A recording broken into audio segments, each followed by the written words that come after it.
Hi everyone, I hope you're well. Happy equinox. It is the spring equinox in the northern hemisphere and the autumn equinox in the southern hemisphere tomorrow. So last day before that. I had a really lovely day yesterday at the London Freedom March. It was smaller gathering than normal, but just as positive and friendly as it normally is. And it was a lovely day as well, really beautiful spring day. You know, I'm really noticing nature a lot more this year and just looking at the flowers and the leaves and feeling the warmth from the sun. Just those little things is giving me so much joy every day. So, notice the signs of the seasons wherever you are. Okay, so yes, it's an indoor video today because I always find when I go into central London or really any big city or anywhere there's lots of people, it is quite draining. It's energizing in a way because you're around so many different people and things going on, but it does drain my energy. So I tend to take it easy the next day and just do things to recharge. So that's the usual, getting out in nature. Salt in the shower is really effective, just rubbing it on your skin and in your hair as well. That will rub off any energies you've picked up.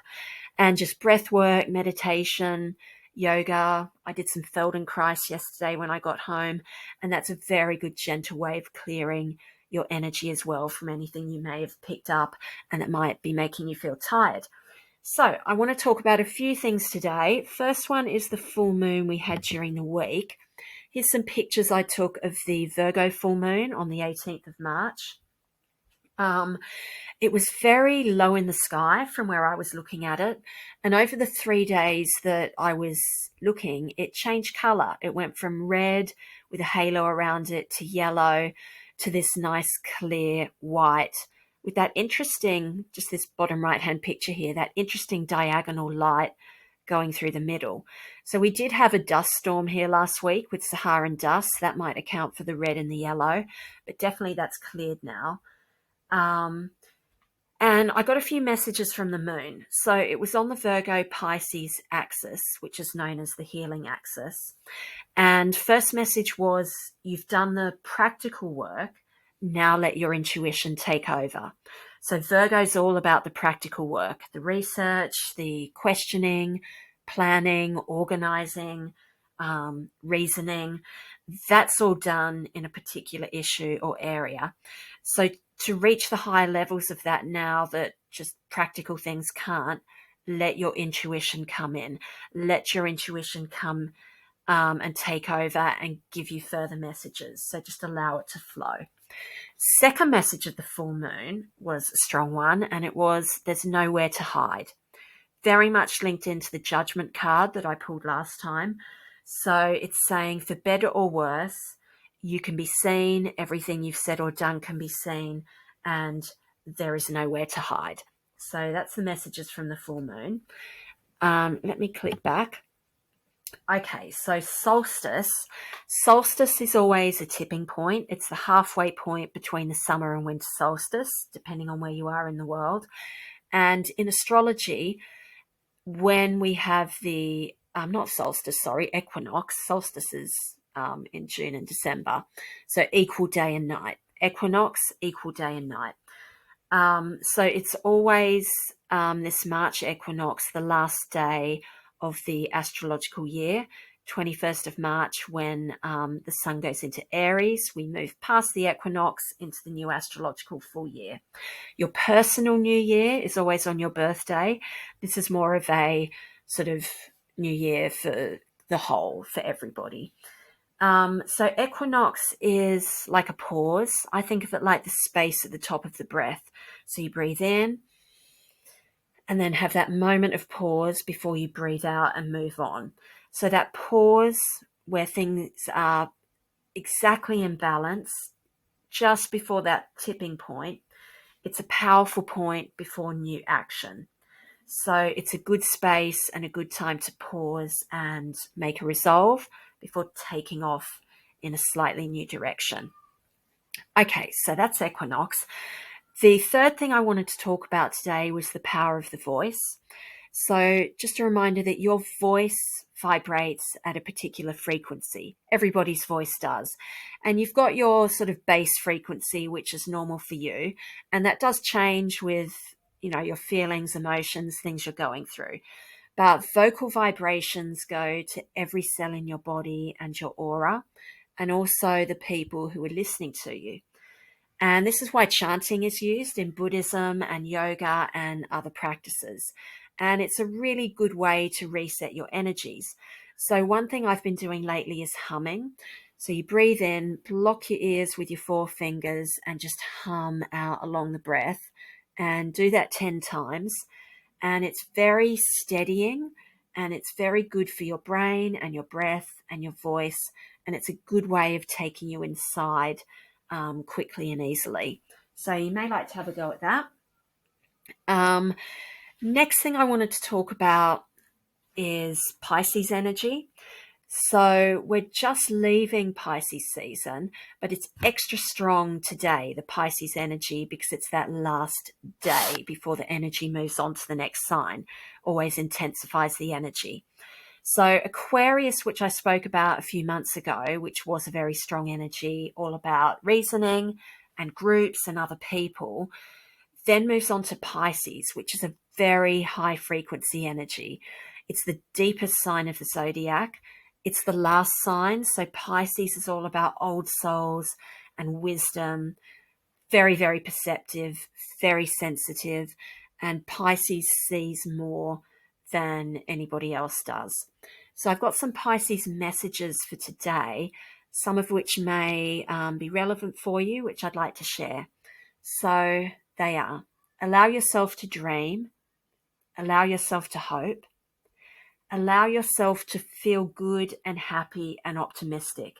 It has been such a difficult time. So, when difficult things come up, we need to release them. In the same way, when good things come up and nice things happen, allow yourself to feel it. Don't suppress it. Feel it with every cell of your body. And also, it's about imagination. So if your imagination is taking you somewhere, go with it. That's your intuition. We can visualize things before they happen. Our thoughts become things. So allow space in your mind and in your day to visualize. If you're into meditation, that's a good way. If you're not, just allow that space, no matter what you're doing, to allow these visions to come in. See where your mind and imagination go, where they lead you, and what they reveal to you. Okay. All right.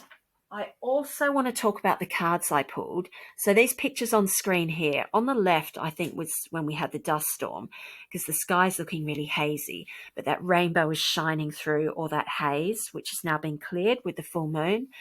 Also, we've got Big Ben here, which I took yesterday, because the Freedom Rally started in Parliament Square with most of the scaffolding off. So it just looks amazing, shining gold in the sunlight yesterday. A little bit of scaffolding still on there, but that should come off definitely by the summer.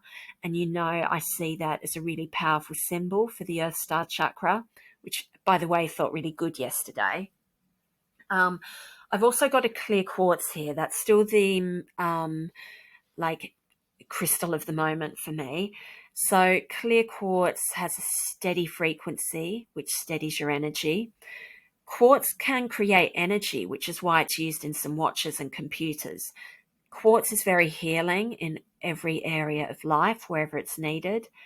And it also amplifies energy. So strengthens other crystals if you put it near other crystals, and can amplify your own energy as well.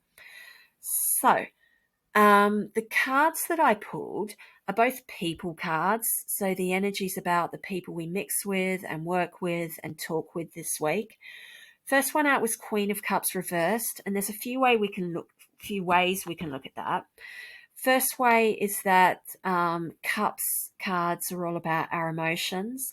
So with Queen of Cups reversed, it's pointing at perhaps some emotional manipulation going on for some people, some power games, and some unpleasant energy coming from someone.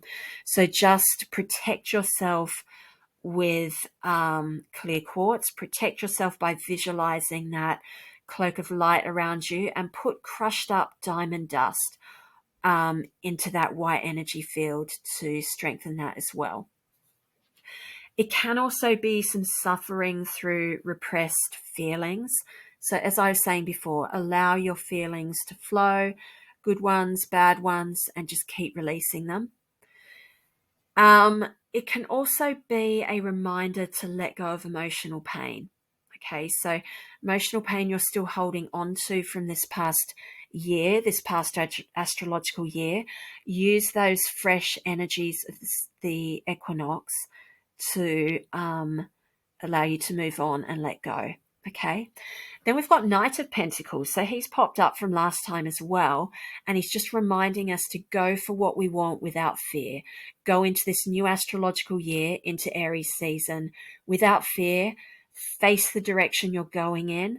There's unstoppable forward movement. So just go with it. Go with it in a trusting way. Don't freeze. Don't get stuck in any stuck emotions, and definitely don't look back. Just go ahead. Okay. So they are the messages from the cards. I think that's really positive. Happy equinox. Allow that space to see what comes in your own visualizations. Let go of this past year. Be thankful for the messages and the lessons and the people that it brought you. Some of those will stay with you and be strengthened going into the new year. Some of them it's time to let go. But move forward with confidence and with grace and with trust in yourself. Okay, tune into yourself. That's where you'll find the answers. All right, everyone. Thank you for listening. Have a good week, and I'll talk to you again next week. Okay, bye-bye.